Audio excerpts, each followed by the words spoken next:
Vrača se prva liga in prva tekma pomladi je bila tokrat odigrana v Gorici, kjer je domača Gorica pričakala ekipo Celja. Dvoboj dveh moštev, ki se borita s težavami, številni odhodi med zimo pri Celju in težave s financami v Gorici. Tole pa je že prva velika priložnost, prosti strel Žigona brani Kotnik, Ndiaye pa je žogo poslal visoko čez gol. Na drugi strani je poskušal Bajde, na pravem mestu domači vratar Simčič. Na to pa ena izmed pomembnejših odločitev glavnega sodnika srečanja. Takole je dosodil prekršek in rdeči karton za Ndiayeja, ki je igral s Komolcem. Tekmo je namreč že v 18. minuti Gorica igrala samo z 10 nogometaši. Do konca prvega dela še priložnost za Srdića. Tale strel je končal mimo gola in potem še Zajec, ki je prišel do zaključka tik pred koncem prvega polčasa. Ostalo je pri tistem začetnem izidu 0:0. V drugem delu najprej 53. minuta in podaja Srdića.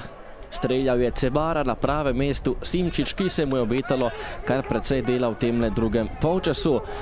Še ena priložnost za Grofe, žoga pred vrata in na pravem mestu vendarle goriška obramba. Na to pa kot Cebara je prišel do še enega zaključka, tokrat je z glavo meril kar mimo gola. Cebara je bil izjemno aktiven in imel kar precej priložnosti, najprej tale strel, potem še gobec oddaleč in na pravem mestu vratar Simčič. Celjani so pritiskali in imeli še nekaj priložnosti, poskušal je tudi Gorazd Zajec, vendar tale strel je bil prešibak za domačega čuvaja mreže. Na to pa tudi priložnost za Novogoričane. Celcar je podal proti Žigonu, to je bila izjemna podaja, vendar Žigon ni uspel zatresti mreže. Najboljši goriški napadalec iz tistega prvega dela prvenstva, potem pa vratnica, Bajde in velika smola za goste. Ostalo je pri začetnem izidu. Na to pa ena izmed sumljivejših situacij tekme. Ob krajcarju padel Žigon, vendar glavni sodnik srečanja Darko Čeferin ni pokazal na belo točko. Ostalo je pri začetnem izidu in potem še enkrat Živec, ki je prišel do zaključka.